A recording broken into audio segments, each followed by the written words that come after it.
சேனலுக்கு தங்களை அன்புடன் வரவேற்கிறோம். நம்ம இன்றைக்கி பார்க்க போகிறது வாழைக்காய் ஃப்ரைங்க. நம்ம அது பார்க்குறதுக்கு முன்னாடி அதுக்கு தேவையான பொருட்களை நம்ம பார்த்துருவோம். வாழைக்காவை அதாவது தோலை வந்து மேலாப்பில் சீவிட்டு இந்த மாதிரி இந்த சைஸில் வட்டமாக கட் பண்ணி வச்சுருக்காங்க. மல்லித்தூள், மஞ்சத்தூள், கரம் மசாலா தூள், உப்பு, மிளகாத்தூள், சோம்பு, நீங்கள் வேணும்னா சீரகத்தூள் சேர்த்திக்கலாம், இஞ்சி பூண்டு பேஸ்ட்டு, கொத்தமல்லி தழை, எண்ணெய், அவ்வளோதாங்க. நம்ம இப்போ எப்படி செய்யலாங்கிறத நம்ம கடாயை வச்சு அடுப்பை பற்ற வச்சிடலாங்க.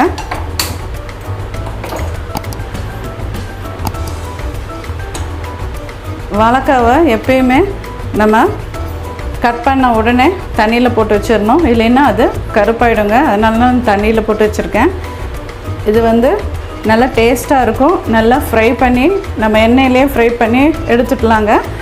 இப்போ எண்ணெயை ஊற்றிடலாம். கொஞ்சம் சேர்த்தியே எண்ணெயை ஊற்றுங்க. ஃப்ரை பண்ணுற அளவுக்கு எண்ணெயை ஊற்றிக்கோங்க. நான் ஒரு 5 டேபிள் ஸ்பூன் அளவுக்கு எண்ணெய் ஊற்றிருக்கேன். ஒன்று ஒரு டேபிள் ஸ்பூன் அளவுக்கு நான் சோம்பு போட்டிருக்கேங்க.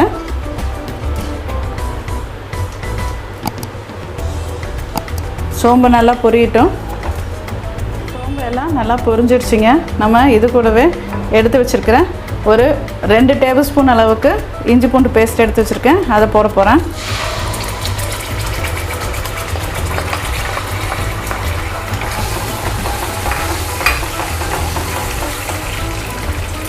இது கூடவே 1/4 டேபிள் ஸ்பூன் அளவுக்கு மஞ்சத்தூள்,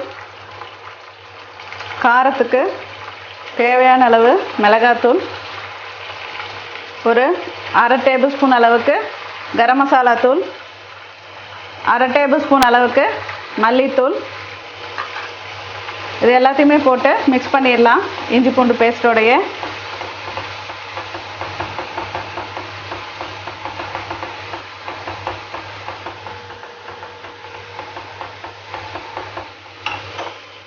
இது கூட நம்ம இந்த டிஷ்ஷுக்கு தேவையான அளவு உப்பு போட்டுடலாங்க. நான் ஒரு 1/2 டேபிள் ஸ்பூன் அளவுக்கு உப்பு போட்டிருக்கேன்.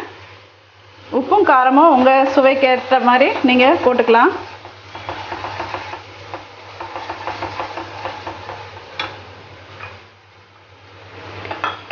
இந்த ஸ்டேஜில் ஒரே ஒரு டேபிள் ஸ்பூன் அளவு எண்ணெய் ஊற்றிக்கோங்க.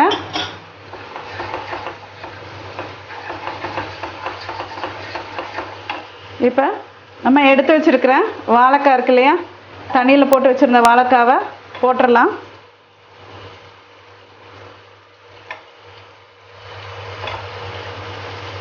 ஒரு சில வாழைக்காய் வந்து நம்ம கட் பண்ணும்போது கூட தனித்தனியாக வராது. நம்ம போடும்போது இப்படி தனித்தனியாக பிரித்து போட்டுக்கோங்க.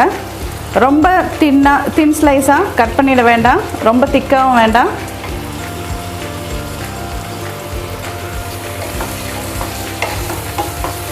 நல்லா இதோடு சேர்த்து மிக்ஸ் பண்ணிக்கோங்க. எல்லா சைடும் இந்த மசாலா படுற மாதிரி மிக்ஸ் பண்ணி வச்சுக்கோங்க. அப்பப்போ நம்ம கிளறிக்கலாம். இப்போ மீடியம் ஃப்ளேமில் வச்சுட்டு போகலாங்க. மீடியம் ஃப்ளேம் கொஞ்சம் ஜாஸ்தியாக இருக்குதுன்னு நினச்சிங்கன்னா சிம்மில் கூட வச்சுக்கோங்க. பக்கத்துலேயே இருக்கிறதா இருந்தால் அப்பப்போ கிளறிக்கலாங்க. இல்லைன்னா சிம்மில் வச்சுட்டு ஒரு மூடி போட்டுட்டு கூட மூடி வச்சுட்டு போயிடலாம்.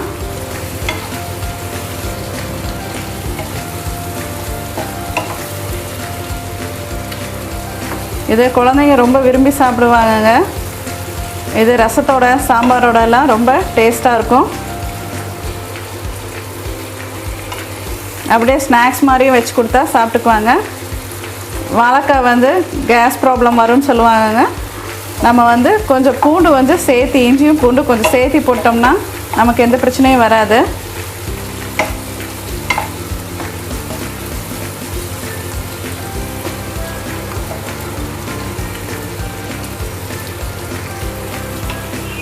இது இப்படியே வதங்கட்டுங்க. நான் சிம்மில் வச்சிட்றேன். நம்ம சிம்மில் வச்சு ஒரு 5 நிமிஷம் இருந்ததுங்க. அப்பப்போ வந்து கிளறி விட்டுக்கோங்க. பாருங்கள், நல்லா தின் ஸ்லைஸாக ஆயிடுச்சு, நல்லா ஃப்ரை ஆயிடுச்சு. இப்படி தனித்தனியாக நம்ம எடுத்துக்கிட்டோம்னாவே எல்லா பக்கமும் ஸ்ப்ரெட் ஆகிடும் நம்ம போட்டிருக்க மசாலா. இதை விட கிறிஸ்பியாக வேணும்னு நினச்சிங்கன்னா இன்னும் ஒரு 5 நிமிஷம் அப்படியே வச்சுருந்துங்க. இது மேலே நம்ம மல்லி இலையை தூவிடுவோம்.